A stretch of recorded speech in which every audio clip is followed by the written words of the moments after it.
I'm doing the salmon. We'll get into that in a minute. Welcome to If These Walls Could Talk. I'm your host, Tym Moss.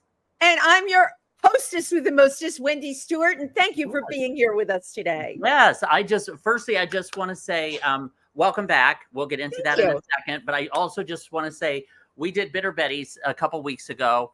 We were sorry that Wendy couldn't make it, that Wendy wasn't there, but everybody else was. It was a packed house. It was a wonderful night. It was so much fun. And it was a celebration of birthdays for Nick Lyon and Rose Trentman and Emron, who was out of the country at the time. But it was just a fabulous, wonderful night. Lots of laughter, lots of reunion, lots of just good stuff, good life stuff.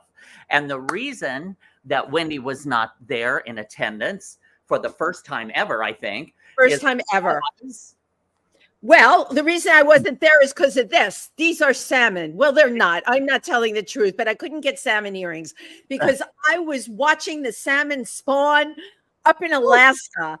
And Tim, this was like, people said to me, Wendy, you're going alone to Alaska? Yes, I went solo to Alaska. And you know what? I used social media before I left. I reached out to someone I had met like 5 years ago, staying at an Airbnb that my friends had in Harlem. And this amazing person who's named Pico, Alaska, reached back out to me. I said I was going to be there and said, do you want to go to a party? Do I want to go to a party? So I had just gotten into Anchorage, and that, the next night there I was at this amazing party. It was this woman does this party every year and does a different film genre, and this year was Mel Brooks, and everyone was in costume except for me. I'm embarrassed. I kept telling people, you have to understand, I'm always in costume. Exactly. I didn't know he was going to this party, or I would have been. You had to be a character from a Mel Brooks film. But I met Tim. Extraordinary people. When you put yourself out there, there was one guy who always wanted to have a commercial restaurant, so he now feeds the homeless out of the back of his car. He's got a whole kitchen set up because they have a tented camp in Anchorage. The artists. I've never been made to feel so welcome. And I got to tell you, the people I met were all just like us. They were just all artists and very cool people. So nice. Shout out to Pico, Alaska. And a shout out also to Mead Treadwell, who heads up all the energy in Alaska and the Arctic. He also took me around with his 3 fabulous dogs in his truck that drooled on me, jumped on me, and got their dog hair on me. No, they were great. The cruise itself was sensational. I am jazzed, happy to be back, and looking forward to doing Evan Lawrence's show Friday night. It's the Jersey City Equality Fringe Festival. Yes. As part, right? And that's right off Grove. Is it Grove Street exit? Tim, this is so genius. 1 block from the Grove Street station. Perfect. And thank you for bringing that up, because, so many of us are like, I don't leave the island of Manhattan. Yeah. This is easy. It's like 2 stops on the PATH train. Yeah, right. It's easy peasy, and it's 1 block from Grove Street. It's from 7 to 9. I have the flyer up on my page. Please come. We've got a really great lineup, and some names you'll know. You'll probably know everybody on there, but come and support us. Well, back to Alaska. Yes. You ran into a friend of mine. Yes. So here's another thing, right? Everyone's like, you're doing this yourself.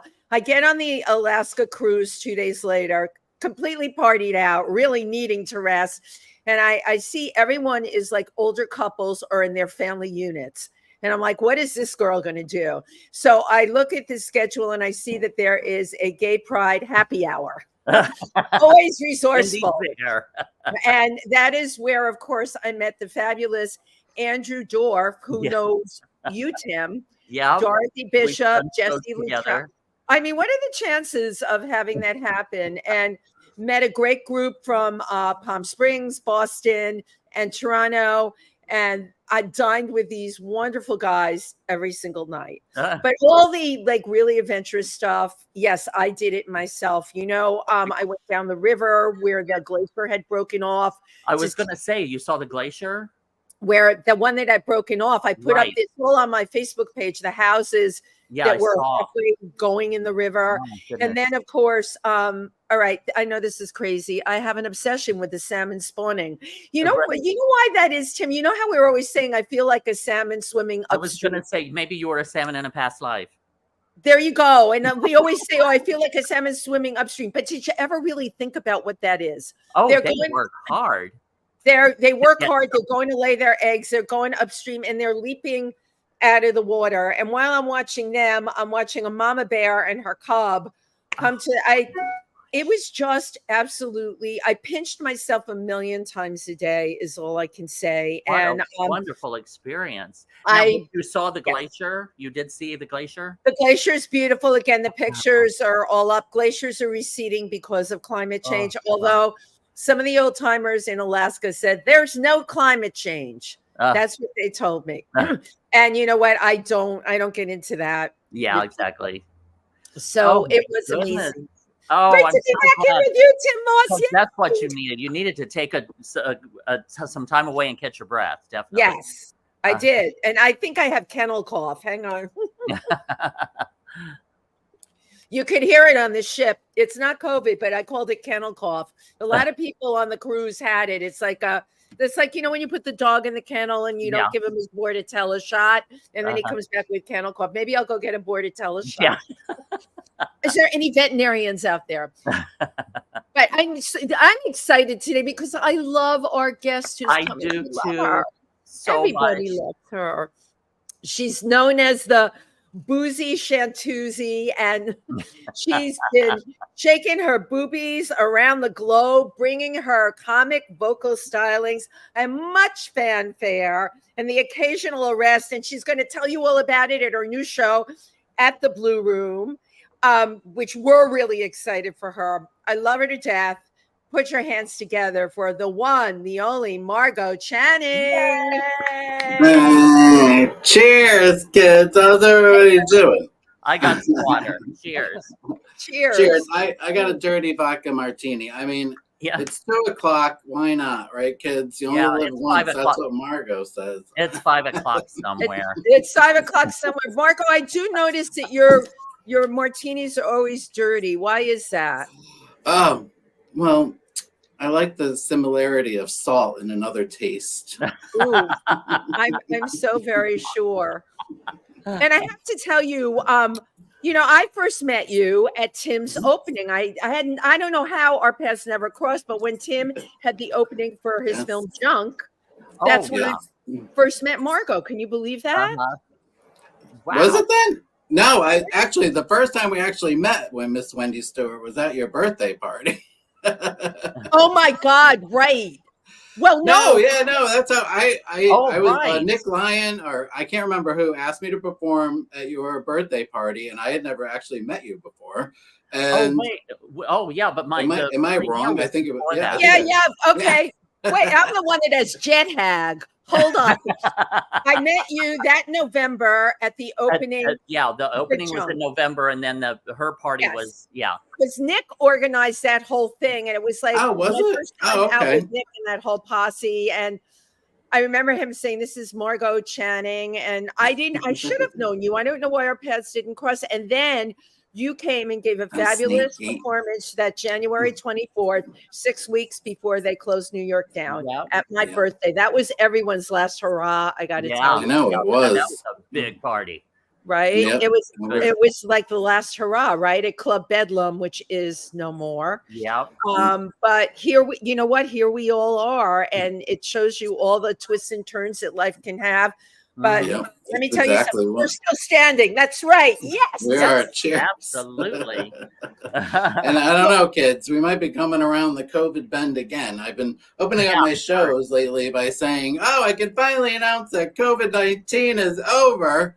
And then, all of a sudden I see, oh, whoa, there's a new variant, or there's this, there's that. I'm like, oh my God, oh no, not again. I can't take it again. Although I have to say, I didn't mind lockdown. I really didn't. I got to do a lot of things I never did, like, all sorts of things. Like, well, I got to tell you, I think I said this before the show. There were a few people that were like my rocks to reality during the shutdown, and your show, I would mark it on my calendar to make sure your live stream.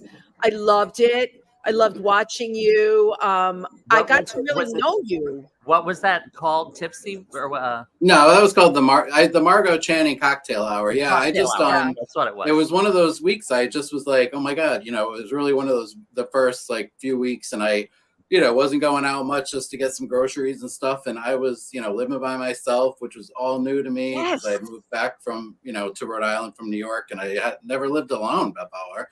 And so I'm like, I got to do something. What the hell am I going to do? And that was all just a very organic thing. One night I said, I'll go on and I'll make a cocktail and just talk to people. And then it just snowballed after that. But that's exactly what you did. I need to know how many of those episodes you were actually drunk for. I would say at least 96%. It's always a good bet. Hey, it was because Margot loves a floater. I mean, that's my problem. I can't just have the drink. I always have to add a little more extra on top. Yeah, an extra shot is what always does me in. But and I had such a great time, and I have my one of my pianist musical directors, make me like I think he made me about 25 to 30 tracks over the amount of time, and I got to sing all these songs I'd never sung before, and I went out and bought sound equipment and the whole deal, microphone, so it was a lot of fun. It was something different, and it really brought people together that we would make our comments. I don't think you even realize the impact that it had. The people making comments, we would talk to each other on there, and you were hilarious. You were talented. You were drunk out of your face. And when I think back to what we were all going through at that time, I have to thank you. It was really wonderful what you gave as a performer. I appreciate that. And, and then as a couple of weeks went on and I realized more people were watching, I took the opportunity to do some fundraisers. So that was good fun for me. I think we ended up over the 2.5 years, ended up raising like $3,600 for different charities. Wonderful. Local Rhode Island, I gave some to PANGEA and a couple other New York charities and a whole bunch of Rhode Island charities up here, animal charities, the Rhode Island Imperial Court, Rhode Island Project AIDS were just a few that I gave some money to, and then it was an opportunity also because I moved back up here and I hadn't lived up here in like 18 years and back in Rhode Island, so a lot of the other drag queens up here in Rhode Island were doing their own online shows, so I was tipping them and keeping them going because they were depending, they were losing their ability to perform and make money, so. And people rallied together, and that's what really I loved about it. It showed our true humanity. Yes, right. We all adjusted to it and still continue to move forward. Right. Exactly. But doesn't Margot? Don't you follow the Elaine Stritch rule for drinking? Yes, I never go on stage alone. I always have Jack Daniels or Robert Mondavi. And one drink before, one drink during, and one drink after, and then about 17 drinks after. Yes, right. And you definitely adhere to that, Margot. One of the things you would have loved on the cruise, people that I met, this great group from Palm Springs and Boston, they all bought the drink package. I'm like, well, what's the drink package? 11 cocktails a day. I know, Tim. How incredible! I mean. 11 cocktails a day. They sell you, and it's not expensive. This package. I don't drink that much, but 11 cocktails a day. Margo, this would be perfect for you. I think you should do cruise ships. I'd have to, but I might have to buy 2 subscriptions for that. I know 11 drinks. That's it. Oh my God! I was just down in Florida. I went to Florida. I know. I don't want to really go to Florida much anymore, but because they're crazy down there. But I went back to Florida, and I think I had about 18 drinks a day, probably. Yeah. Where in Florida? Oh no, I go to a place called the Villages in the Florida. Oh, the Villages, yeah. Yes, it's about an hour north of Orlando. Yes. Yep. Very interesting. Oh, it's like a very pretty place, the Villages. A lot of people retire there. Yeah, it's like a little resort, Yeah. but Yeah, but it's almost like a town or city that they built. Yeah, it is. It's a bunch of how it's thousands and thousands of houses with little downtown areas. It's almost like a little Disney-ish, Front porches. They all have front porches on them. But the best thing about the Villages is if you go into a bar and you order a vodka and tonic, you get 2. Oh. Or if you order a glass of wine, you get 2. So that's why people are always running each other over. That's why people are always running each other over in golf carts down there. So everyone's always trashed. But so it was a lovely little vacation. So Margot, are you excited about I love that you have a residency once a month. Can you tell us a little bit about that? Yes, I know. Yes, I can't believe it. Yes, one of my old dear friends, Jennifer Menudo, and her wife opened up a new jazz music club up here in Cranston, Rhode Island, which is in a cute little area called Patuxent Village, which has a bunch of restaurants and shops, and it's like a little mini Provincetown-ish little space out in Cranston, which is in between Warwick and Providence. It's a little off the beaten path, but it's a quaint little area. And they opened up a new jazz music club because Jen and Casey are both lifelong musicians and singers and have a band of their own, the Better Angels. And so they decided to open up their own club. So I went to opening night, to cheer them on and to give them kudos and everything. And when I walked into the Blue Room, I said, this is MargOH Channing's space. I just said, I need to do, so we're leaving, giving kisses. And Jen said, do you want to do a show? I said, of course I want to do a show here. So, so they have, full bands all the time, Wednesday through Sunday. And then they have an open mic on Sunday nights, which is fabulous. So the Blue Room's a lovely little 60-seat bar, cabaret / cabaret space. And it's just lovely. I think I'm really didn't we drive by there when we were up there? Yeah, we were gonna go, and then we just ended up getting there. But yeah, I showed you where that guy's was. Yeah, so I did the first show August 4th, and we had a great crowd, and everyone loved the show, and so Casey and Jen asked me back, so I'm going to do a monthly show, and I'm bringing up some of my fabulous accompanists. Tracy Stark's coming up September 16th. And then Yaz is coming back up on October 21st. And then November and going on, I want to try to use some local talent. So I'm going to be hopefully working with someone named, a lovely gal named Eden Castile, which I actually have a funny story. I know this is silly. This is how you have a funny story. My God.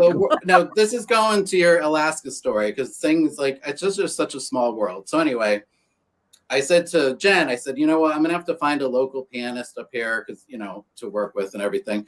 And she said, oh, Eden Castile is perfect. So I said, oh, great. So she gave me her number. She did a 3-way text. And so I'm texting her and she says to me, she said, oh, I'm at the O'Neill right now. She said, when I get back. And I said, do you know Tracy Stark? Oh. And so she took a picture. And Tracy was performing, and she said, "You mean the girl that's sitting 5 minutes, 5 feet in front of me?" And I said, "Yep, that's Tracy." So she was at this cabaret camp at the O'Neill while I was texting them, working everything out. I was like, "I'm getting, Tracy to come up on September 16th, and then I want to start working with Eden in November, December." So I'm like going back and forth, and they happen to be in the same place. I'm texting Tracy, I've texted Eden, and then I said to Tracy, I said, I'm texting with this girl Eden that's sitting in your audience right now. I'm like, so it's just so funny. But everywhere in the world, everywhere you go. I went to the open mic at the Blue Room a couple of Sundays ago, and people were getting up and singing, and I'm in tears. People just making me cry, getting up and singing beautiful songs, and I'm like, there's so much talent everywhere in the world, Right. So it's just so I'm absolutely feel blessed that this all happened, and I'm so excited about it. And I'm planning in November to do a special show on November. It's the day after Thanksgiving, November 24th.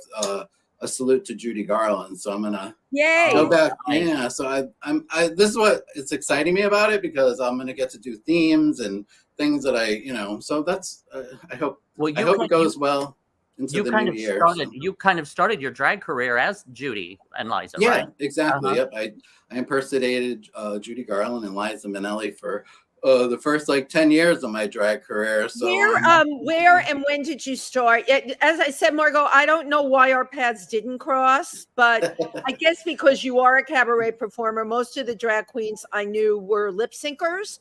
But when did you start and where did you start?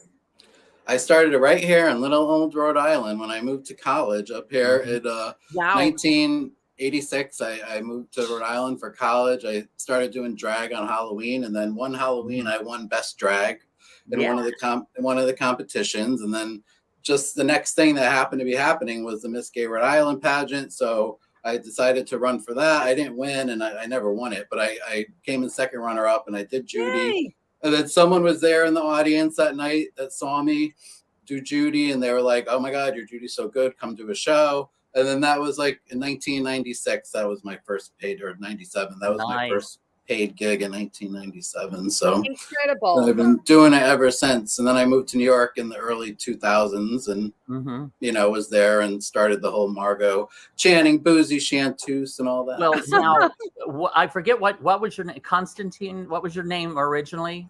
Oh, it was Connie Constantino. Connie Constantino. My God, I love that. Connie Constantino. But then now MargOH Channing, that is Betty Davis's character in All About Eve. Yes, because I have always been known as that bitch. So I tried to pick up a name that went with what people thought of me, and I always thought people always called me a bitch, so I was like, that bitch, MargOH Channing. She's got a resting bitch face, or she's not happy about this or happy about that. So I was she's like, all pissy. So I did the MargOH Channing, she's a mess, or she's drunk, or whatever. So now I kind of wish I maybe picked a different name, maybe Gina Needs a Cocktail or something, but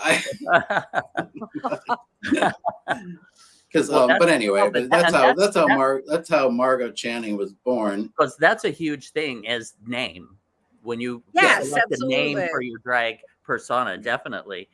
Yeah, so when I do my shows, there's always some nod to Betty Davis in all of my shows.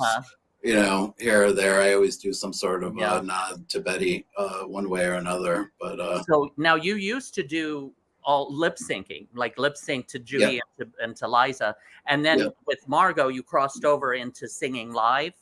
Yes, I did.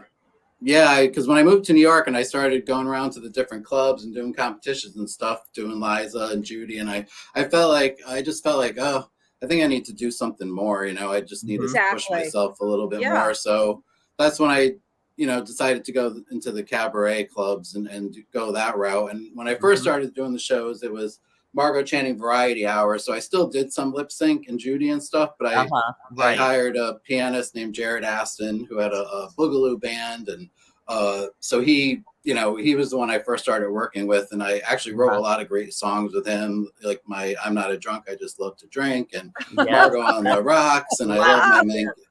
So that's when everything just kind of started speed rolling, and I started writing songs and doing my own thing, into now where I do the full singing live cabaret, comedy cabaret. So it's the whole thing. I'm curious, MargOH, when did you find that you had a voice that you could sing? I don't think I still know that I have a voice. I always feel bad for my pianists, because they have to keep me in line. They have to try to keep me on tune. But I sing everything comedically except for the ballads. I kind of slow them down a bit. But you pull the heartstrings on those ballads. Oh my God! I try to take my opportunities there, but but it's all good-hearted fun, and I've just always been the type of person that, if someone tells you not to do something, I'm going to do it anyway. Exactly. MargOH, you're funny, and I think you should sing less. And I'm like, well, but that's not what I do, so I'm going to do what I'm going to do. And, tell us a little bit about Manny Champagne and the television show. Oh, yeah. I mean, prior to doing the cabarets, my ex, Manny Champagne, I don't know where he went to. He just ran off and left me high and dry. But yeah, so. Well, maybe we'll find the body in the trunk, huh?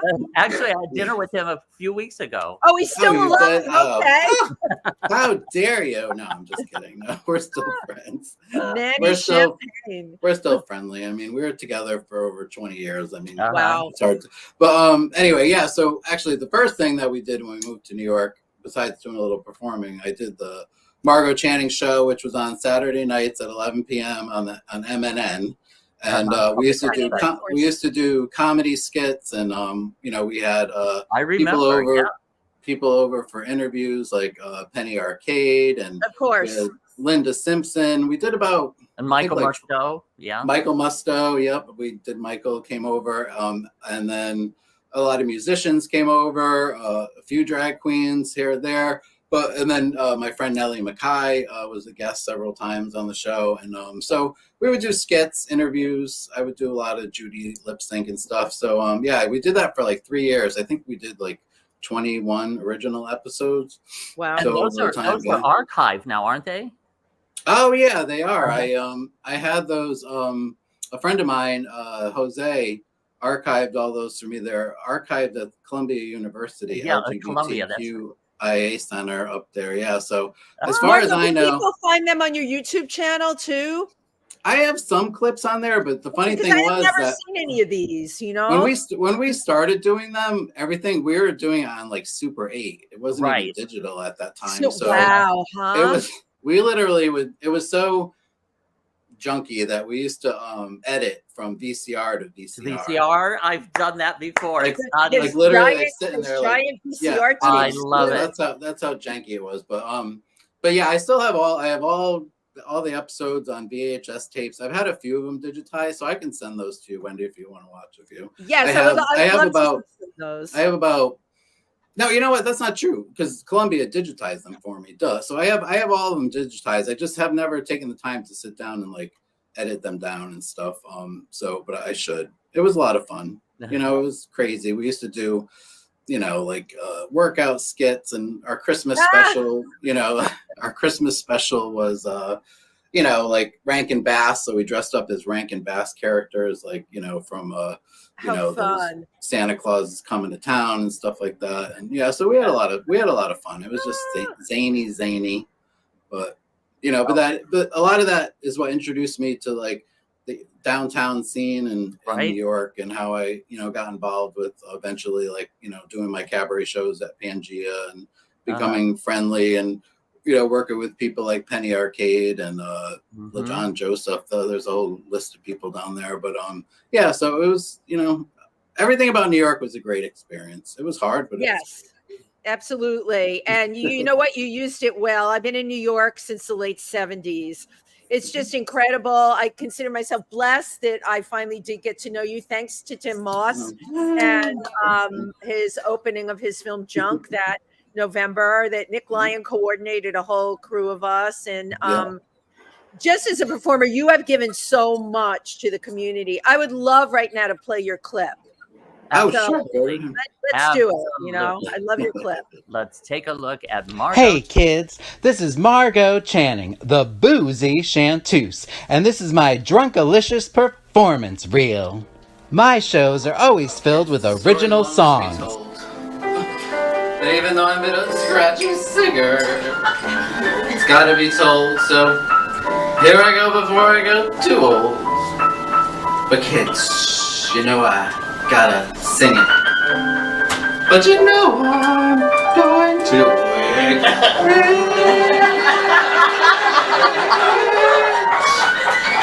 I slept in shanties in Bangor, ran away as soon as I could sail, so I didn't go insane. New York to LA, played that game all for fame. I've been an extra in movies, standing for Liza. Oh God, no, this is free. freaking cabaret. I'll be cracking a few eggs, so grab a hold of your cocks. Booze, boy toys and sequin frocks. Pop the cork and drink champagne. Kids don't refrain, it's MargOH on the rocks.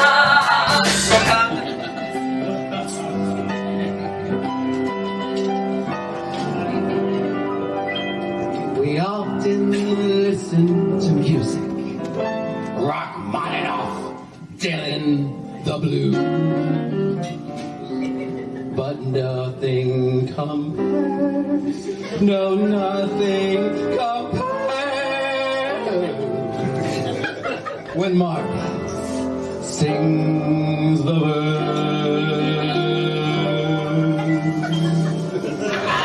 Don't you worry about me, for I'm doing fine.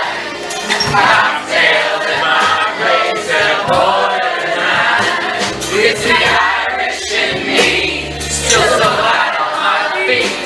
No, darling, I'm not drunk. I just love to drink.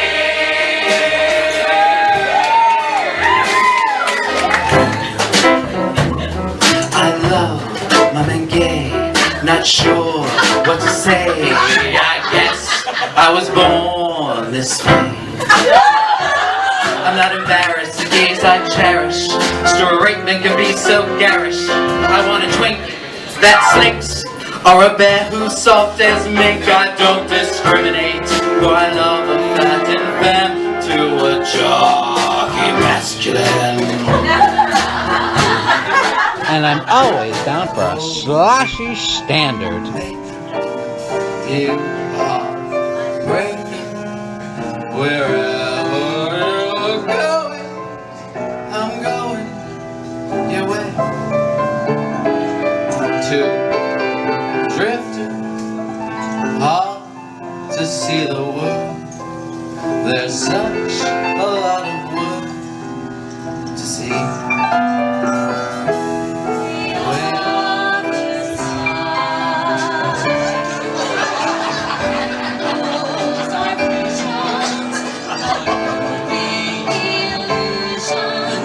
Never outthink me, just drink.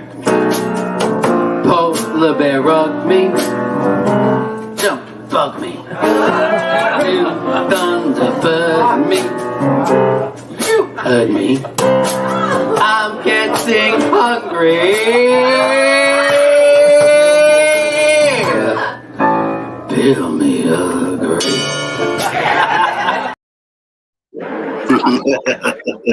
Intoxicatingly hilarious. You Thank are. you. Oh my God, I just love you. MargOH, this is so great. I wish I had seen you doing all these shows live, but No, I know. I'll we were able to see this today. You are really hilarious. Moon River will never be the same for me again. That Yeah, I always, song, And I'm That not a was always- drunk. I'm not a drunk. I just Right. like to drink.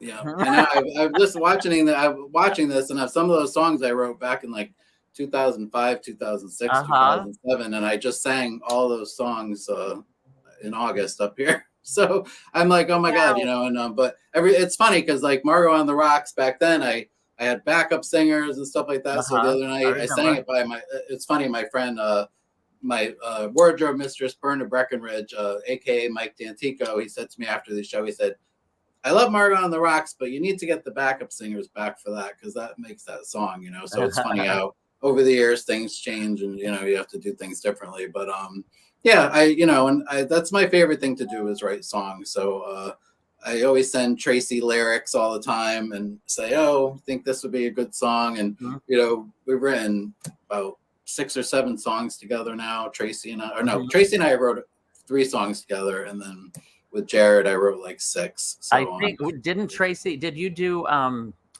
New York is Closing?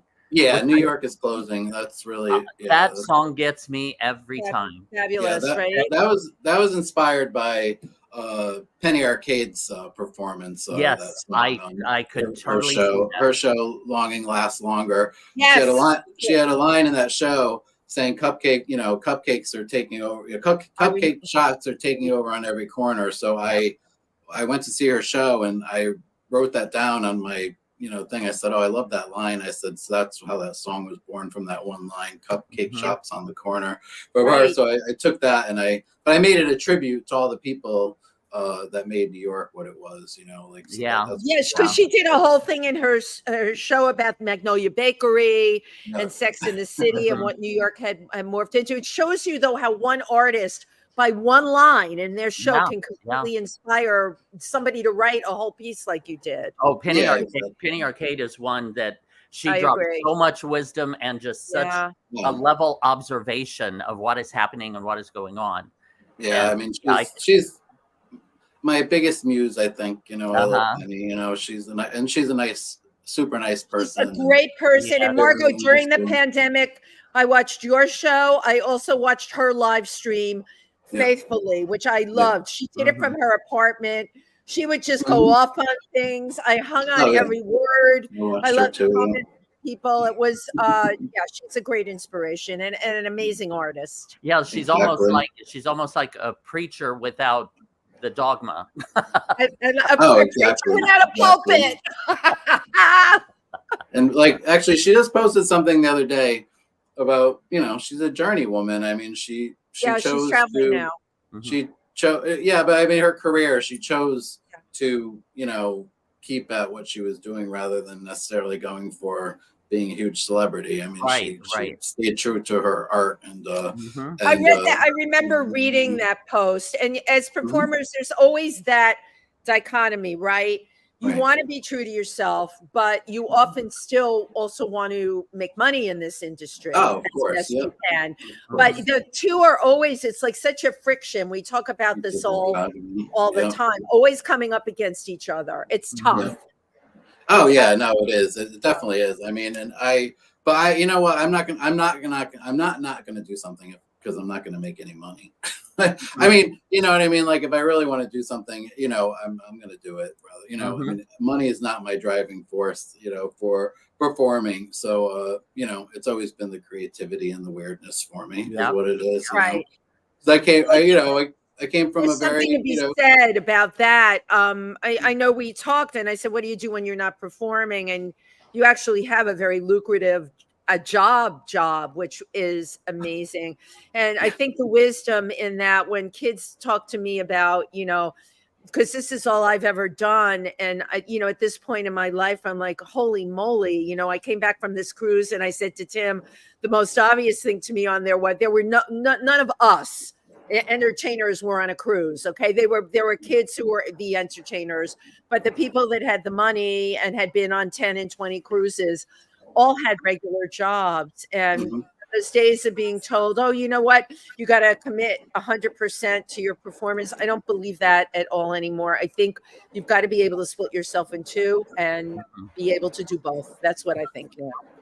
Yeah, and I've always been able to do both. It may have kept me from, maybe, taking that plunge and being 100% performer. But, and I mean, and honestly, I came from a family that, a middle-class, hardworking family, that eventually opened up a restaurant. And so I've been working since I was 9 years old when I got a You have a work ethic. I have never stopped working. And it's like, and I do think to myself, I'm like, you know what? I could use a layoff because if I did, I'm like, please, somebody lay me off, for God's sake. But because, and then I probably would be like, okay, this is it. This is my chance. But I came from a family that always told me that you had to have a job, and like, so I know it's silly because performing is a job, and people make a living doing it. So I kind of stuck in that generation where we didn't make a ton of money in the beginning doing drag. So I guess it's just money was never the driving force behind my drag. It was always. It's interesting, Margot, though. You mentioned, you need a layoff, and the way the universe works, you ended up getting a layoff, not one that you had planned about, which, and you did a show about it too, which was so amazing. You had that whole issue happen. Can you talk a little bit about that? Oh, sure. Yeah. My health issues. Yeah. For years I had, had diverticulitis attacks. Like I go all the way back to like 2011, and so every like once a year or something, I'd get an infection, and I'd have to take You'd be fine, antibiotics and blah blah blah. And then as years going by, the doctors kept saying to me, "Oh, Margot, you're going to have to have preventative surgery." So the last time in 2021 April. And that was during the pandemic. During COVID. In the middle of COVID, right? March 31st, I went into that one hospital. I went through the whole thing with taking, the antibiotics. They sent me home, and I still wasn't feeling well. I knew, because usually when I left the hospital with that, I felt better. But anyway, make a long story short, I was here by myself on August 6th, and which is actually Manny Champagne's birthday, and that's why I remember the day so well. But anyway, and I went up to go to the bathroom, and then I went to go to the bathroom, and the next thing I know, I was laying on the floor writhing in pain. And so basically, my colon had exploded basically. So I called 911. They rushed me to the hospital, so I ended up having major surgery. And I remember this whole thing. So I had a colostomy bag for 6-7 months, and then I was reconnected in September of it was about 6 or 7 months in between. I remember. And then so then I had the second surgery to reconnect everything, and then resection. So but my what I tell people now is doctors had been telling me for a few years that I needed to go have a preventative surgery, and I kept putting it off, and that'll never happen. But when I woke up, the doctor said to me, he said, about 60% of the people that come in your condition, don't make it. He said, you're really lucky. He said, you're really lucky. Wow. And because he said that I had been going septic probably for a couple of days, like my God, days, like what I mean. And you don't know it, you don't. Wow. I didn't have any pain or anything. So so I just tell everybody, if you have something going on, just get it taken care of the best you can beforehand. Because believe me, Margot, this story speaks volumes of who you are, because I followed every single post on Facebook, and what you went through. I knew how close you came. All of us did. And yet you were able to not only land on your feet again, but you end up coming to PANGEA and doing a show, which what you went through would have taken a lot of people out. I think people do not realize the seriousness of what happened to you, and how often you just don't come back the same. It's like going in a handbasket. And yet you were with PANGEA doing a show where you were handing out coloscopy pads. You were tossing out. I mean, as a comedian, you always want to try to make light of the worst situations, and hopefully the way that I go about doing my comedy makes some, because I know and I didn't even know until afterwards there's someone that comes to my shows that has a colostomy bag, and I did not even know that until after, and because he told me how I'm made him feel so much better about so it's just so it's crazy. But I always feel that you want to try to make the way I am. I want to try to make a bad situation funny. So that's what I tried to do. That's why I did that show. Simply Margot. So and I because I wanted to tell people about health scares, and that you can get over it, and it does take time. I mean, I still am having lingering issues that I have to deal with from it, that people I don't talk about, because it's like people don't want to know every little thing. But so I still have issues, so they're livable issues, and it's not something like that's going to keep me from living my life. So I keep going. You got to keep going. Right, but what do you think? Is it just this work ethic that you had from the background you came out of, or there is an inner strength to you that you can even say, just keep going? A lot of people don't keep going. What do you think the secret is for you? I think, honestly, I think it's my mom. I mean, I think my mom's my driving force. Sorry, I will start crying. She just instilled in all of us that, no matter what happens to you, No you matter just what. keep going, and you know, and try to try to live in the now, you know, so Yes. what you're That's going hard. through, and honestly, but I would never have gotten through the whole injury part without my family, my mother, my aunt, my father, my sister, my brother, and all my good friends, you know, Mike Dantico, you know, everybody that rallied, Mike, you know, everyone rallied around me, and I didn't do it alone. And then I had my visiting nurses coming every day to change my bandages every day, and doing that for like for a month, like 7 weeks or something like that. So, you know, so you just I don't know. It's all right. I just feel like, you know, I think it was my mom. I just instilled that. Who's the driving force behind you? Yeah, Well, you have to live in the moment, and then let the past kind of be the past, and you know, Right. and that's what my show. I was gonna do a show in New York called "I've Missed You," which is gonna focus on being a drag queen that has social anxiety disorder, because I do, and I didn't know that I had it until I got diagnosed. I went to therapy for the first time in 2019. I started going to therapy. For you. She diagnosed me, like, that's what I, you know, she just said, you know, and so it's like, yeah, like, you know, but it's funny how I've chosen to do all these things that I have to be out there.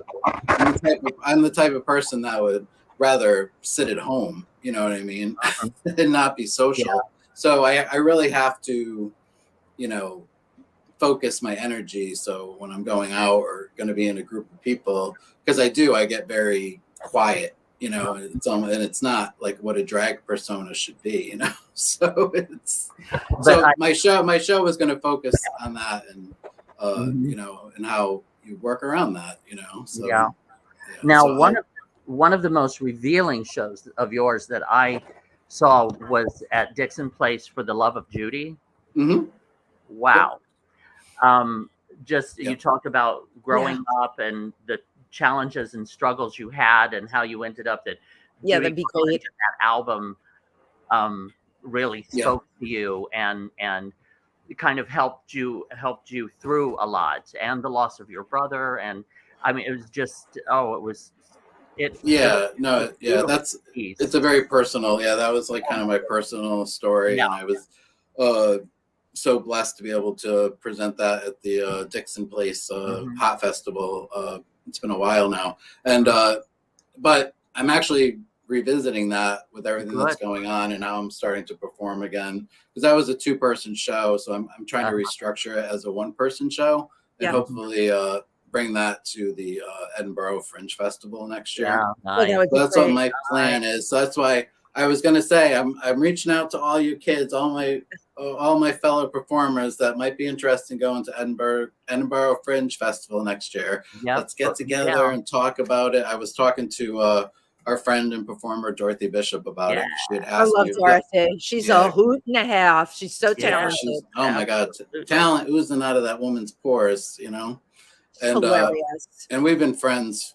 She's another one of like first people I met in New York, and we've been friends ever since. And uber talented. So she had asked me about it because I had done it before, and I said to her, the only way I'll go back is, I said, if a whole bunch of us go and all do it together, bring our own shows, and then we can all live together and count you know, because it's like it's like the boot camp of performance art, you know. So it's like. It's nonstop from the time you wake up in the morning. It's like there are times when you're in drag. Well, like for me, I was in drag from like 7 a.m. until 3 o'clock the next morning. You know, like that's fabulous. So I would do my show at 11. My show was at 10 p.m. and then I would go to Best of Burlesque at midnight, perform there every night, which was a huge venue with like 300 people. And so, you know, and there's plenty of opportunities to perform with other people.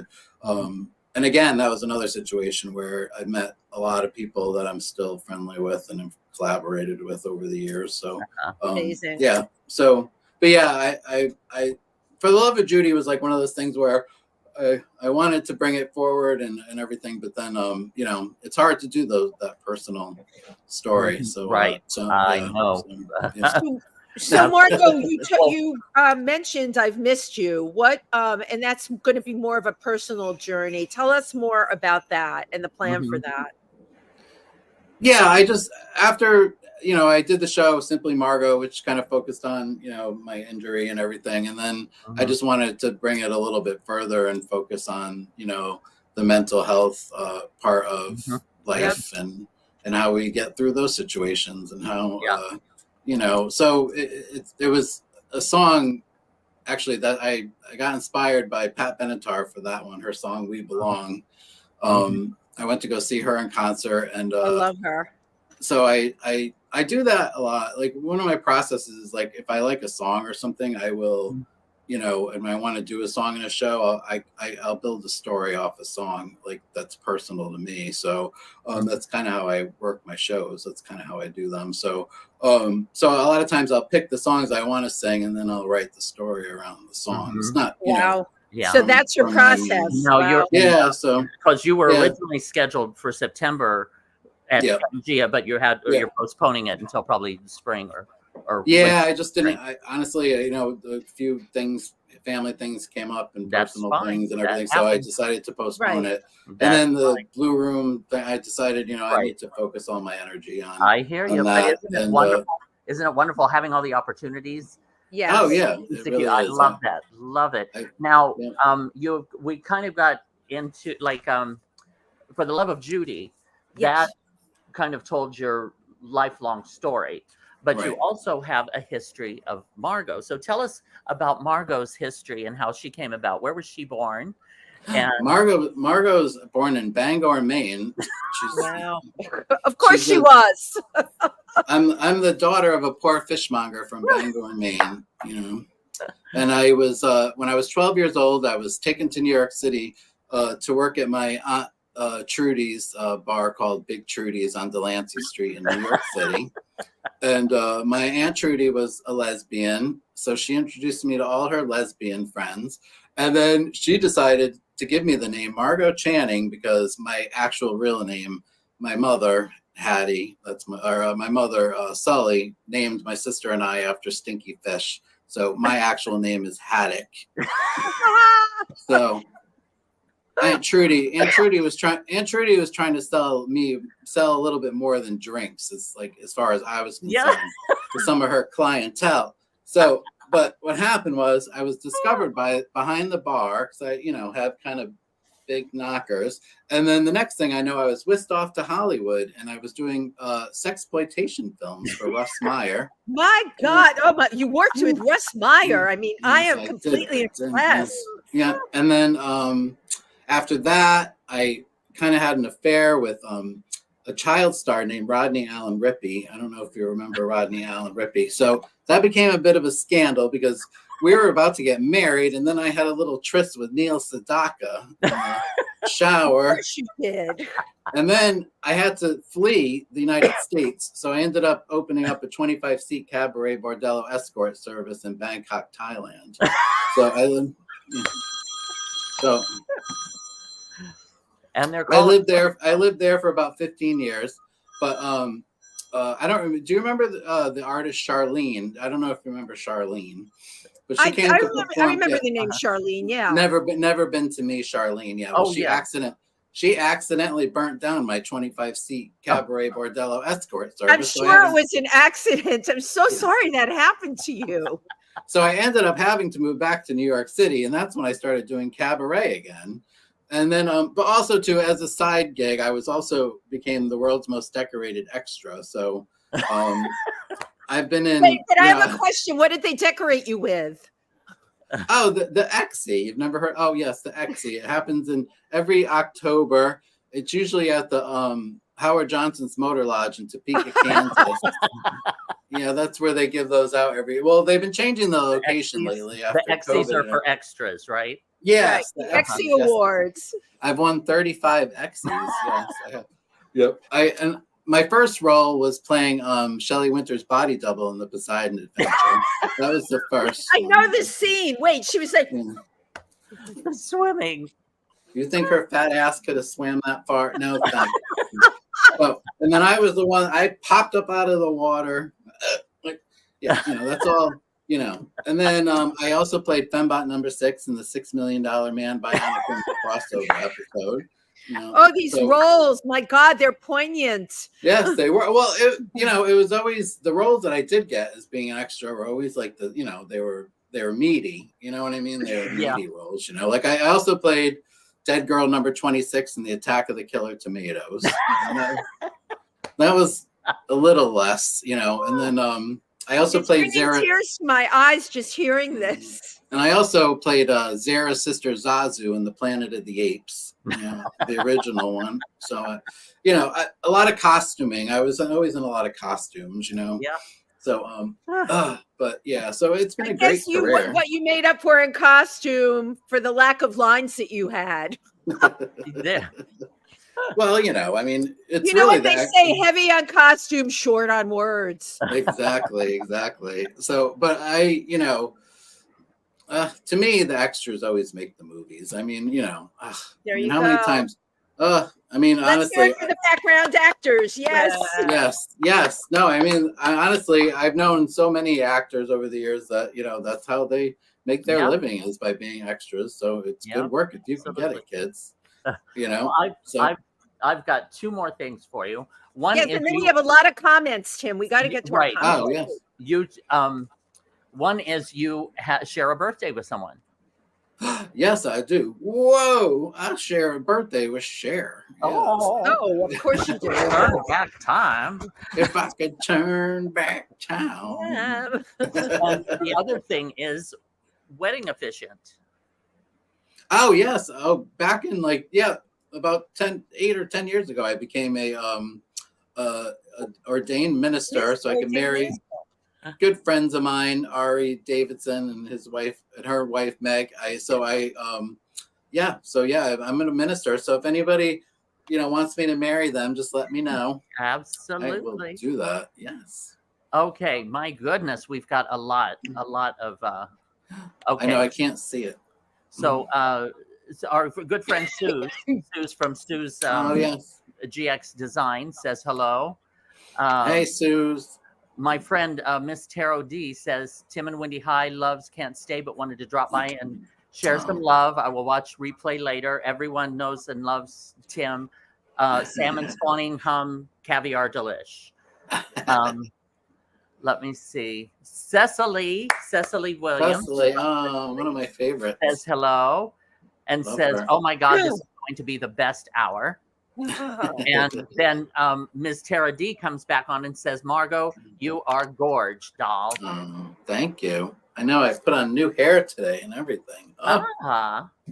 And Sue's Genero says, "Loved the fundraising, Margot." Thank Grateful you. for that. Cecily says 11 drinks is the minimum. I love that. Apollo Cabrera says, "Great." Kanon Gant says, "Greetings from Kakuma refugee camp in Kenya." Yay. Kenya, yes. Oh, and then we had Manny Champagne, Jeff Hey, Manny.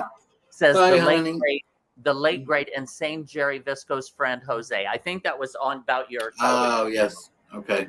Oh, and can I just say one quick thing? Sure. And because right before I came on, you guys probably don't know this yet, but of course you guys knew Barbara Gustern Meyer, right? Yes, I know they got the verdict. Yeah, so they came out earlier and they did a plea deal and she's pleading to first degree manslaughter. So they're going to be sentencing her in September. So she pled guilty. So justice for Barbara. I'm really happy about that. Yes. When I get off of here, I'm probably going to go cry a little because I just adored her. Yeah. She's a wonderful person. Now Kobe Cole, our dear friend of all 3 of us, says, in all caps, "I love you all so much. Hugs and kisses." I love Kobe. Mr. Kobe. I got to get his diet secrets. Yes, right. He'll tell you. He'll tell you. Fabulous. Yeah. Lynn Spinell says, "Hello, good afternoon. Hi, Awesome, so Lynn. fun." Lynn and Phil from Gloucester. Yes. That's how it's pronounced. Yay. And Justin Gooding said, "Love seeing you all on my screen. Much love from your fan Justin, also known as Gladiola Oh, Gladiola, fabulous. Hey, Thank you Gladiola. very much, Gladiola. We appreciate your tuning in.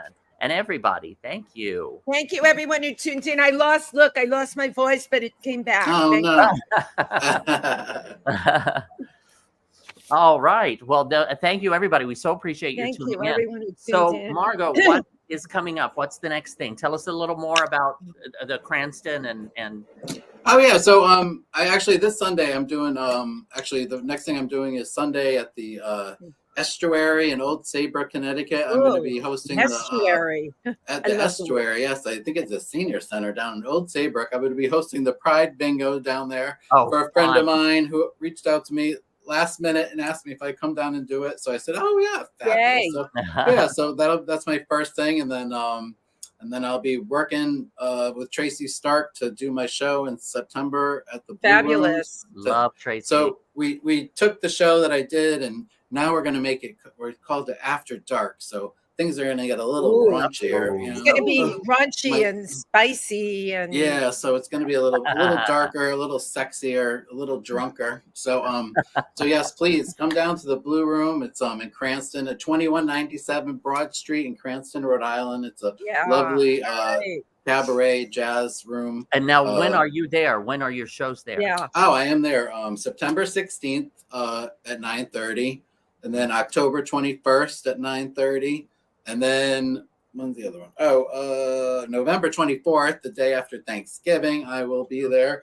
and then December 22nd. So, and I'm hoping to have some local performers come on as guests. So I sent out a couple of requests for that. So hopefully I can make those announcements soon. Because I love working with other people and collaborating. You all know that. So Yep, absolutely. I want to, and the November show, I want to do a Judy Garland tribute. So I want to try to get a couple of singers for that to come join me to do that. So yeah, so I'm really excited, and then we'll see what the new year brings. Absolutely. Maybe I'll have the Tym new Moss year will bring fabulous things because you are like the bionic woman. You know, you came back stronger, bigger, faster, and you're just doing it all. It's so great. Selfishly, I'm going to ask, when can we see you in New York? I'm going to come down. I'll come down whatever your next things are. I'm going to try to come down. I know it's been a couple months, so I'll have to look. I'll have to look and see what's going on and tell me, and I'll come down. Well, and also, go ahead. Oh no, and hopefully in the new year, I'm going to reschedule that show that I have planned. So hopefully, maybe February or March, I'll try to do that. Perfect. And I just want to say thank you so much to Ike and I. We come up there. We've been up there a couple times to do 50 Shades of Gay. And this this last one, you joined us with the drag queen in the show. So much fun. And we always just have such a great time staying with you. And I love that. I love that time together. No, I do too. I love being around, hanging out with other artists and kvetching and talking about everything, you know. So yeah, no, I love it. And thank you. And anybody wants to come up here to Rhode Island and visit me, please give me a shout out on Facebook or whatever. I got guest rooms. So anytime you want to come up, come on up.